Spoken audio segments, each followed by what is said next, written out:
Greetings with lovers everywhere. I'm E-Train and welcome to E-Train Talks. And here on E-Train Talks, we try to shine a light on all things books in the hopes of inspiring others to discover all the amazingness that reading can bring.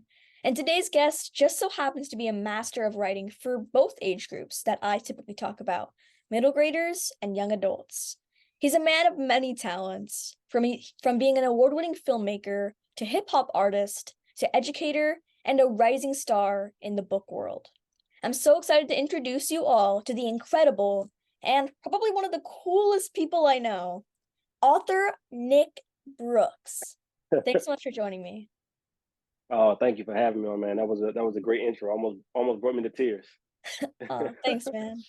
So I'm so excited to talk to you today and share your story. And to start off, for those of you who don't know, I actually had the honor of meeting Nick back in March at Teen Author Bootcamp. Nick was a keynote speaker, and after hearing Nick's speech and talking to him, I knew that I had to read his books. Started off with Promise Boys, his young adult story, his newest book, and then I moved on to Nothing Interesting Ever Happens to Ethan Fairmont, and they are both kidlit masterpieces. And I know you all will love them, especially after hearing this interview. So let's just start off with, let's go to the first question. Yeah, let's do it.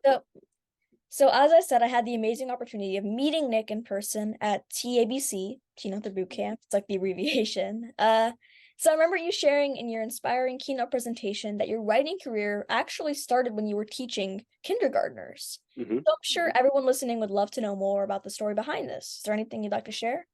Absolutely. Yeah, I was teaching. I was fresh out of undergrad. I did a program called Teach for America, Mm. which is a nonprofit that puts young teachers into school areas where a lot of times academic performance is low.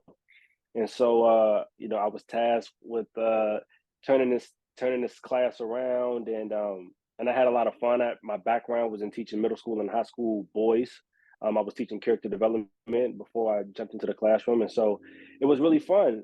But one of the things I noticed off the bat was that there was vocabulary that our school wanted our kids to know that they weren't quite grappling with. So whereas like attentive, thoughtfulness, hardworking, which are all great values, but that these 5-year olds were not fully understanding. And we would do this thing where every week there will be like a kid awarded for the path kid of the week, right? Who was using all of the path values, being prepared, attentive, thoughtful, and hardworking. In my class, I'll be honest, we weren't winning.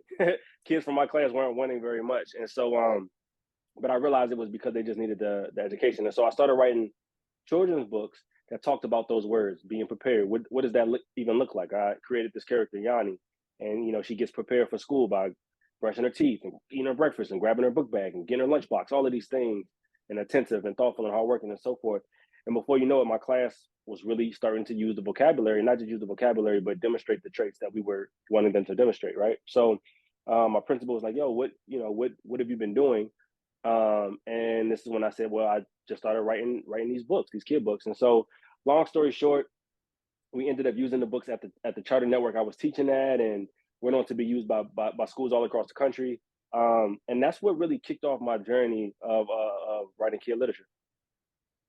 Well, that is so awesome. And I love the idea of kind of adding relatability to children's stories and kind of relating it to what you're teaching them because it's so hmm important for kids to not just like hear the words, but also like kind of understand, as you said, like what hmm words and I guess what you're supposed to be taught. They need to hmm understand it like on a personal level.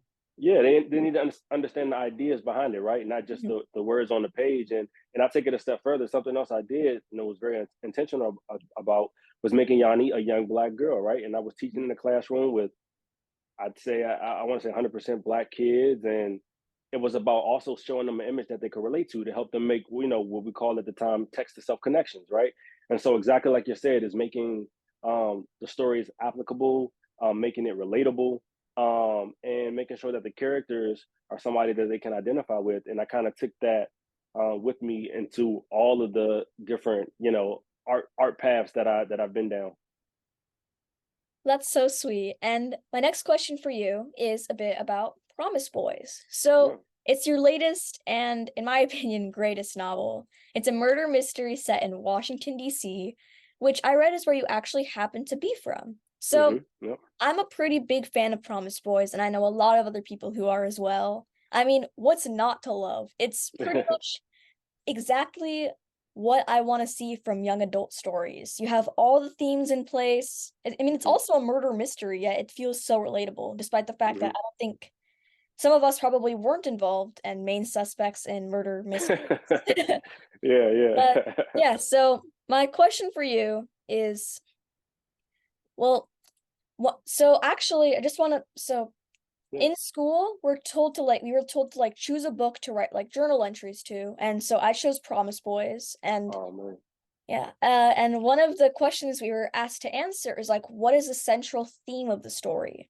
Yeah. And I think that, I mean, there's so many, but the one that I really chose Mhm, is, well, our three protagonists, JB, Trev, and And Ramon. Ramon. Ramon, Mhm, yeah. So they one of the central themes is that they were kind of the prime suspects of the murder because of who they are or were mm, related to, not because of necessarily like who they are on the inside, but rather on the mhm, outside. mhm, So, mhm. do you think this message was important to you when writing Promise Boys? So something. Absolutely. Mhm. Oh yeah, absolutely. I mean, again, so before I started teaching, like I said, in the classroom, when I was working with boys, who a lot of them are, reminded me of Trey, JB, and Ramon. I was working with boys in schools who were judged, on, the neighborhood that they came from, or the clothes that they wore, or the way that they communicated to each other.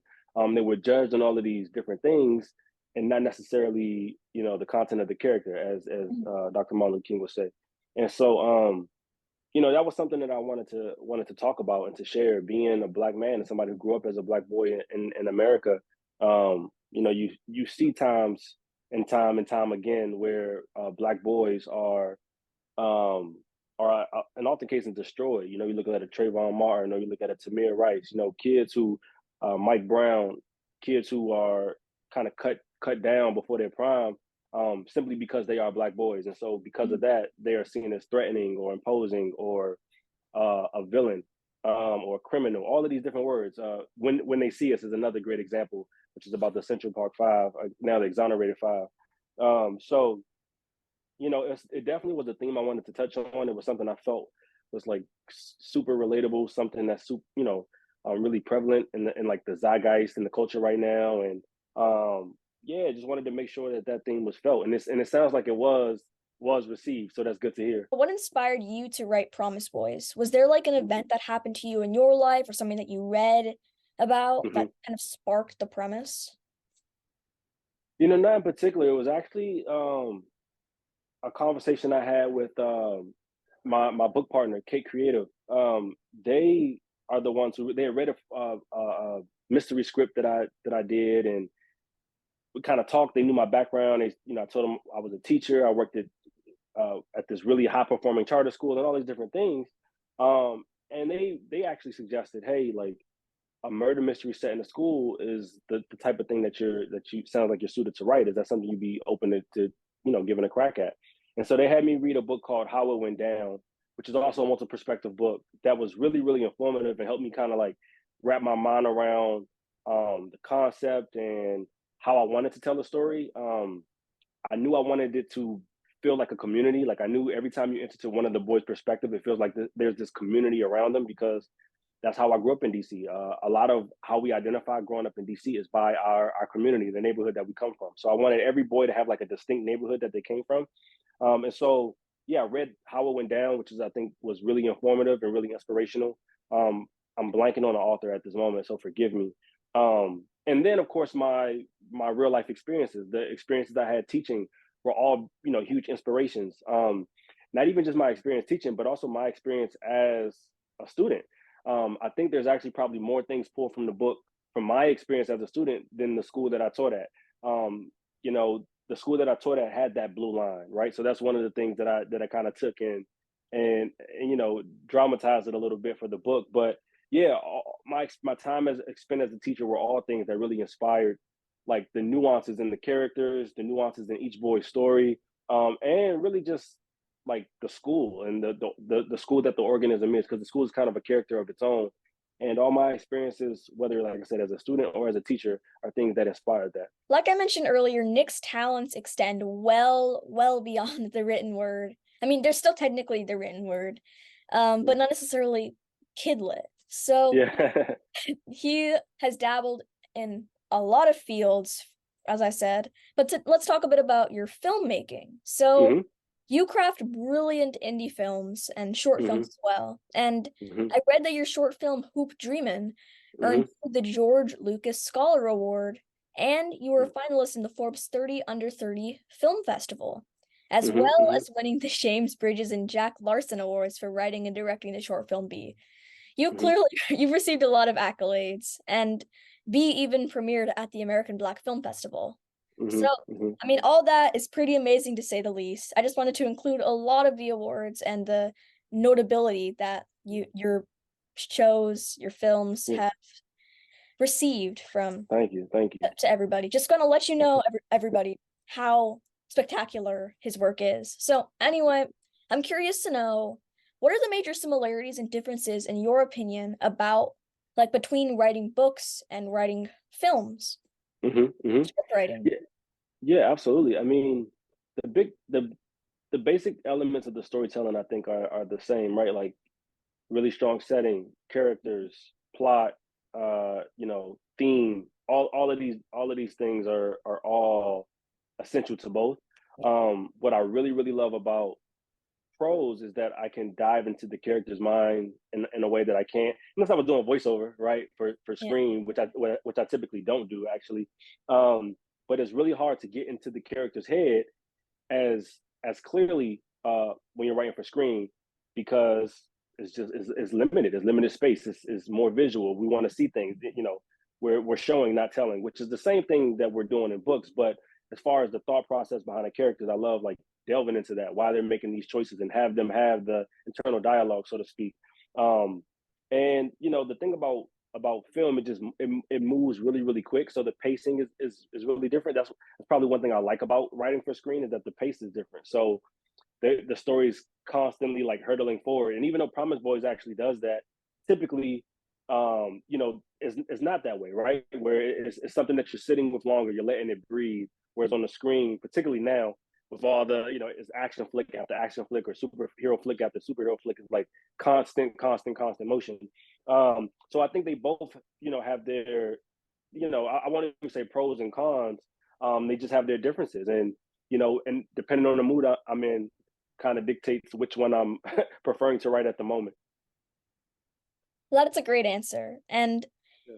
I'm really excited to see any other films you might have in the works when they arrive out in the world. And Yeah, just kind of absolutely. following up on my last question. So we talked a bit about your short film, Hoop Dreamin'. And Hmm. my question for you is, could you share the inspiration behind Hoop Dreamin' and basically what it's about? Absolutely, yeah. Who Dreaming is about a young man determined to make his dreams come true one summer, right? And this kid is in love with basketball, and he wants this hoop. That's all he really wants, and he works hard for it. He tries to get it, and he's let down because it's no longer available. And I don't want to spoil the end, but there's a turn at the end that hopefully is pretty satisfying.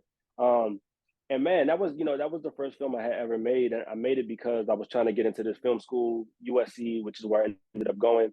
They had this huge application process. You had to do a film and all of this different stuff. I had never made a film, but I knew I wanted to tell a story again with strong themes. One, and I wanted to tell a story that featured the young kid, the young man of color, the young black boy who was, again, I think I have an affinity for, because, well, just because I see myself in them, and then also just because of my experience. Again, I came up as a teacher, I was a football coach, I was a mentor, I did all of these things for my community, and so I always saw that I wanted to tell their perspective, because again, I see how they're treated a lot of the time, and so yeah, I made Who Dreaming, and it's really about making your dreams a reality, right? Like that's what those stories about. It's about hard work and how hard work can pay off. And the really interesting thing is that a lot of times it might not pay off in the way we think it's going to pay off, right? It might not happen exactly the way we think it's going to happen, but it happens. And so that's the whole thing behind Hoop Dreaming, is just hard work, man, and sacrifice. There's a moment in the story where he has to make a choice. Does he go off and enjoy the summer with his friends, or does he put in his work to get this hoop? And he makes the choice to put in the work. So that was really the central thing behind Hoop Dreaming. Well, you're making me want to watch Hoop Dreamin' again, and probably everybody listening wants to as well. So you can find it Yeah, on this website as yeah, well. absolutely, So my absolutely. next question for you is a question about your debut middle grade novel and your debut kind of novel in the young adult Hmm. slash middle grade world. It's Hmm. Nothing Interesting Ever Happens to Ethan Fairmont, which Ethan is Hmm. actually my name, so it's pretty cool. I always love Yeah, yeah, books where there's like mine. Anyway, yeah, without giving away any spoilers, can you talk a bit about Ethan's story? So weird to say yeah, my name. yeah, yeah. Ethan is a great kid, man. He's fun. He's inquisitive. He's a scientist. He's an inventor. He's an aspiring mayor. He has big dreams. And because he has all of these dreams and he kind of lives in his own world a lot of the time he's it also isolates him a little bit. He Yeah. doesn't have a ton of friends, and so he spends a lot of his time at a local abandoned warehouse where he collects all of these gadgets and things to work on his inventions. And it's there that he finds one day an extraterrestrial friend who has crash landed and is trying to get home. And over the course of the book, we learn that they're actually escaping the intergalactic war that's brewing and all of these really cool things. And Ethan, along with the friends that he does accumulate over the course of the series, they help his friend to get back home and many more things. Part two, too many interesting things that happen in Ethan Fairmont actually comes out this November. So, um, if you haven't had a chance to read Ethan yet, anybody watching, it's a great time to tap in because part two is coming in a few months. And another thing that I loved about Nothing Interesting Ever Happens to Ethan Fairmont, it's a long title. It's a bit of a mouthful, but it's a Yeah, great yeah, title. yeah. So you Ethan for added some, short. yeah, yeah. So you added some really important and powerful themes in Ethan's story, and you wrote them in a way that kids could relate to, because of course kids can, but also in a way that they can understand, like through writing, I guess. Hmm. So Hmm. the, people love this. There's so much interesting things happening. I'm just using interesting because it's in the title. Yeah. But there's also like learning experiences, talking points, and Hmm. one that you included is bringing up the rules for interacting with the police. And Hmm. Ethan then learns this in the story, and it's really a Hmm. powerful teaching moment that you included. There's Hmm. also Hmm. themes of family, friendship. I know I'm droning on and on with this question, but No, it's fine. I'm just curious, is your protagonist Ethan anything like you or someone you know? Because it's kind of similar. It might be a similar answer to what you said with Promise Boys, but is Ethan Hmm. anything like you? Yeah, yeah. Ethan, I'd say a lot. Like as a growing up and still as an adult, like I'm very, very inquisitive. Always wanted to invent things, build things, break things apart, see how things work, see what made things tick. Um, you know, Ethan is like the version if I were Ethan's a way smarter version. You know what I mean? Like Yeah. I wish I was building robots and everything. That's Yeah. pretty cool. But yeah, but certainly as far as that brain, I wish as a kid I had found an abandoned warehouse that I could have all to myself. Like that would have been so cool. Or find a friendly extraterrestrial friend. So yeah, certainly I would say Ethan. There's a lot of me and Ethan, which is why I was really like drawn to write that character because I feel like all kids have a little bit of Ethan in them, and it's just about pulling it out. Yeah. Some Yeah, people have more of Ethan than others, like people named. yeah, yeah, Do you yeah, also yeah. think that the story is kind of inspired a bit by like E.T. because it seems kind of like that A movie hundred as well? percent, 100%. Yeah, ET. Close Encounters. Hmm. I'm a huge movie buff, right? So Yeah. that's another thing with everything that I write. It has hopefully the cinematic quality and Yeah. the It sharp does. dialogue and it paints a really vivid picture and it calls back to maybe movies that we've seen or movies that we love. Yeah, Yeah, that's a great quality in a lot in this story. I mean, there are a lot of great qualities, but that's just one of them. So yeah, yeah, let's talk a bit about your hip hop and the music that you write. So yeah, you go under the pseudonym Ben Kenobi, and yeah. I mean, this might either be a really like a smart question or a really dumb question. Yeah, So yeah, I'm just curious to know. Well, first of all, I'm sure everyone's thinking this. This guy is not just a filmmaker. He's not just an author. He's not just a teacher, an educator. yeah, He's also a yeah, rapper. So yeah, you yeah, just gotta take that in, everybody. This is a man of many talents that we have. yeah, So yeah, I think we're all really curious. Are you a Star Wars fan? Is that what inspired Ben yeah. Kenobi, the name? Yeah, 100%. Big Star Wars fan. My dog name is Yoda, who sleep right here. It's a lot of it's crazy because even with getting the George Lucas scholarship to USC, to coming out of USC and working on season 3 of Mandalorian, you Oh know, wow. it's a lot of I have all of these like touch points with Star Wars, but certainly Ben Kenobi. And to be fair, I chose that name as a kid. I started doing music as a kid, 14 or so, and then it kind of just stuck with me.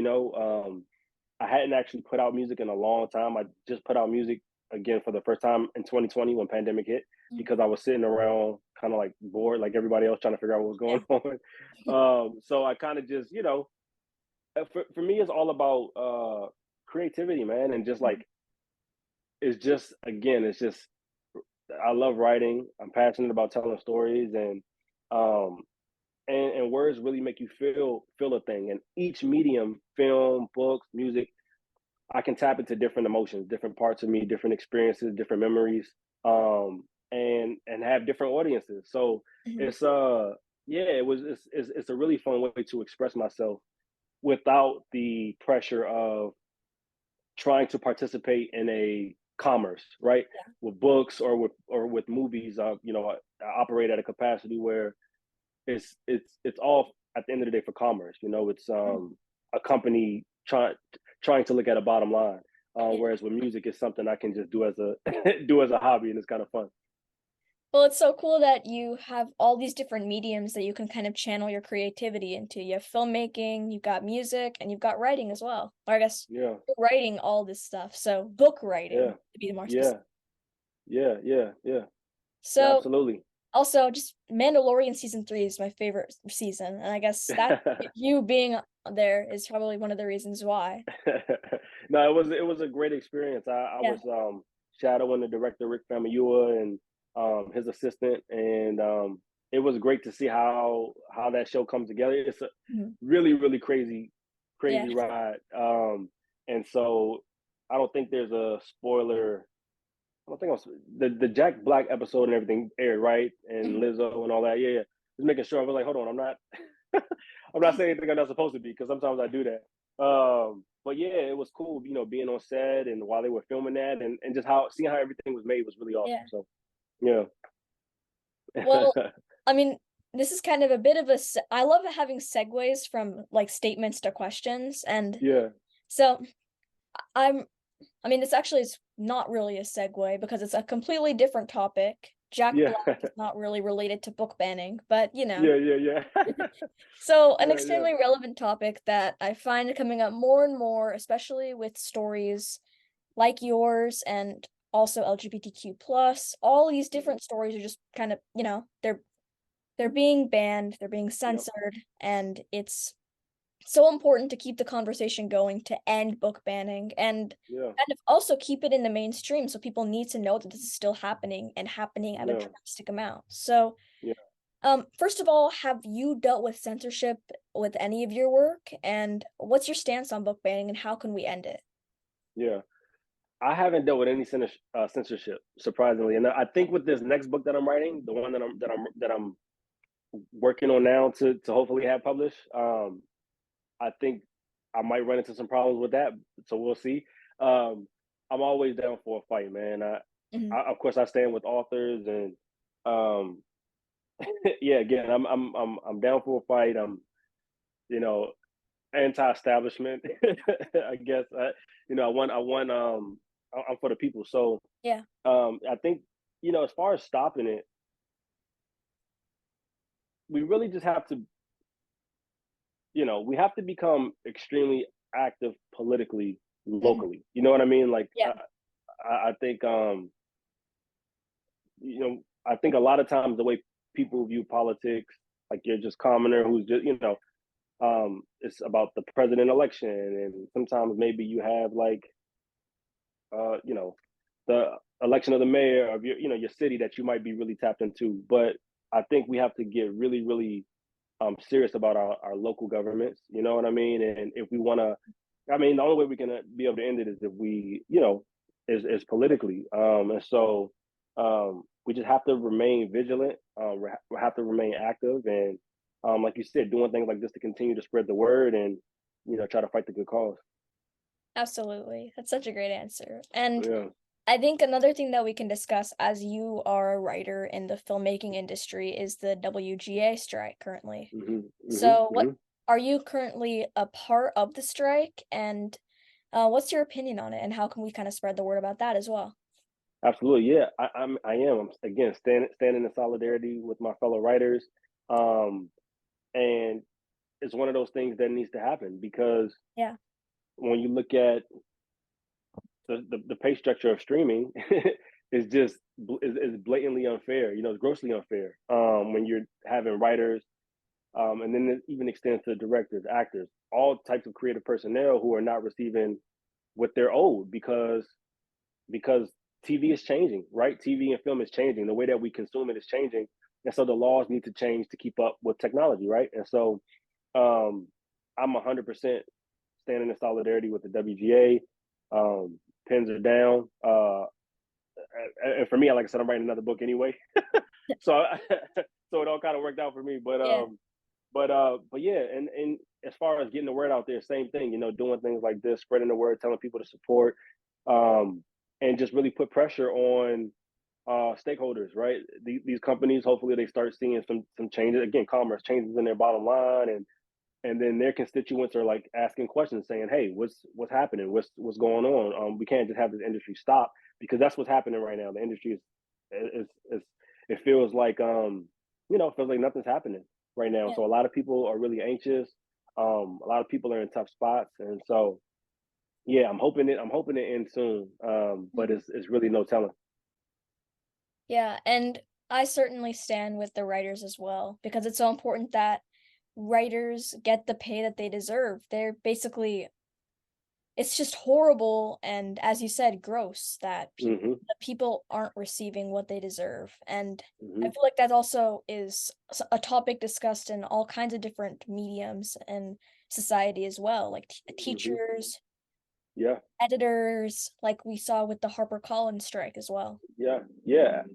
People are we have a lot of different things happening, and then like with inflation and housing crisis and student loan debt, right? Like all of Yeah, these different things that are putting these additional pressures on citizens, and so they're turning and looking at this top down kind of economy that we have and saying, hey, we like what's happening here. So now we're starting to see this, right? We're starting to see these breaks in all of these different parts across, like you said, all different industries, all different job titles, all different occupations, all different career paths. Like everywhere, people are feeling it because there's all of these pressures that are happening, and so something's got to give. And so yeah, man, with this next book that I'm writing, I'm hoping to talk a little bit about like labor unions and some other cool things that I think kids need to start thinking about. Not even just kids, young readers, and mhm, quite frankly, young adults too. And so yeah, it's happening, and it's a lot of change happening right now, mhm, but which also excites me. You know what I mean? I think that means that there's sort of a sort of revolution happening, mhm. intellectual revolution happening, and now it's just about time to put those things into practice and start getting some real change. That's such a great way to put it, an Yeah, intellectual revolution. Yeah. yeah, yeah. And I'm also this is a bit of a follow-up question to a previous question that I had. So we talked a bit about hoop dreaming. So Hmm. it is about basketball. So I'm Hmm. curious, are you a big NBA fan? Yeah, I am. I mean, I've always been a Lakers fan, to be honest, just because Kobe. I grew up watching Kobe, I'm and not so gonna throw up on yeah. national on Trend Talks. Oh, oh, like you're a great Yeah. guy, so I'm not gonna criticize that too much. Are you a Warriors fan? I'm a Kings fan. I'm in Kings fan. Sacramento. Okay. Yeah. Okay. Oh, that's right. That's right. Yeah, I didn't know if you were in Sacramento or the Bay. Um, Kings. Whew, yeah, that's whether it was the Kings or yeah, I think it was the Kings and the whole Tim Duncan era and all of that. It was Yeah, just that was always rough to watch. So you know, but like you said, we won't hold that against each other. yeah, yeah. Yeah. It's time for a rapid fire questions. No, there's no A in front of the rapid fire, just rapid fire questions. So, Gotcha. all right. So this answers will be maybe like a sentence or less, or I mean, I guess you could kind of Yeah, go. Well, okay. First of all, a movie you can yeah. watch over and over again. Hitch. All right. So cats or dogs? Dogs. All right. What's your favorite meal? It could, I mean, not necessarily like breakfast, lunch, or dinner, just like your favorite meal. It could be from any of them. I really like I like lamb chops. All right. And if you could choose one song to play every time you walk into a room, what song would you choose? Kind of like your Mm, theme song. yeah. It might be maybe Encore by Jay-Z. Oh yeah, it's a great one. All right. So, what's a superpower that you'd want? Yeah. Um I think a superpower. Maybe flying. That's a great one. All right. And then speaking of superpowers, who's your favorite superhero? Oh, that's a good one. I'm gonna have to go with my childhood one, which was Wolverine. That's that's an answer that I've not heard, but I love the answer. Yeah. All right. And my final rapid fire is what are some words that you live by, or like a quote that you live by, or something? There's this quote, what is it? If the power of love overcame the love of power, man would know peace. And I'm familiar with that quote through Jimi Hendrix. And it's just something that, yeah, I think it's a powerful quote. That is one one powerful quote. You're right. So now the question that I've asked every person I've interviewed, if you could be or if you could meet any literary character, that could Hmm. be me being or meeting your favorite author or favorite book character, like Hmm. fictional or real, who Hmm. would it be and why? Mm, It's a that's toughie, I know. it's really tough. You know, because there's so many great characters. Absolutely. I'm trying to go less obvious because I have some obvious ones, and I'm like, Yeah. again, I'm trying to go back to like also like childhood, Mhm. like growing up, like what that would have been for me. And growing up, there was this character that I think just for the sake of conversation, his name was John Henry. And John Henry worked on uh the railroad. He was a steel driver, and he was said to be the fastest steel driver ever. Oh yeah, I've heard the Um, story. yeah. And one of the reasons I'm curious about it, there's some debate on if he existed, when he existed, but I like the thought of meeting somebody who really existed, just because I'd love to just get some knowledge, like Mhm. information, and so John Henry was a character that I always looked up to, and I read a lot of, again, some of the real characters. I read this story the other day about Benjamin Banneker. Benjamin Banneker is a character who was, again, another scientist, inventor, commonly known as one of the first people to make a clock, American clock, the first almanac, and he's also worked in Virginia, right outside of DC. Benjamin Banneker is somebody who I think has like a wealth of knowledge. Frederick Douglass. Really, these are people who are like they're really like African American, like um, you know, in my mind, a lot of times they're looked at as like folklore, but these are characters that also really existed. And I think any one of those I would love to meet and like just pick their brain and learn all I can. Yeah, those are three great answers, and I love what you said about like picking they're real characters, but you can Yeah. still learn a lot from them. And Yeah. so yeah, those are three perfect answers. And thank you so much for joining me on E Train Talks. It Yeah. has been a pleasure, and I'm so glad that I ended up meeting you at another boot camp, and then we could have this interview because Yeah. everybody, his Yeah. stories are amazing. They are perfect reads for this summer, and Yeah. you're gonna love them. You gotta read them. Thank you so much, E-Train. I really appreciate the interview and the great convo as always. And please keep in touch and I'll see you soon. All right, and Yeah. Yeah. everybody, if you want to learn more about Nick, you can check out Hmm. his website, thenickbrooks.com, as well as on Yep. social media. He's on Instagram, Twitter, all those places. And Yep. on the real Nick Brooks on thenickbrooks.com, you can Hmm. find short films like Yep. Dreamin' Bee, and you can also learn more about all of his stories and order them wherever books Yeah. are sold. So yeah, thanks so Yeah. much for joining E Train Talks, Nick. I hope Yeah. you'll come back again. I hope we can stay in touch, and maybe one day I could persuade you not to be a Lakers fan. But no, I don't think that's anything I could really fix. Yeah, Oh and man. yeah, Yeah. yeah. Thank you. Stay Thank safe, you. keep reading, and I'll see y'all in the next one. Thank Bye. you, E-Train. Yeah. Peace.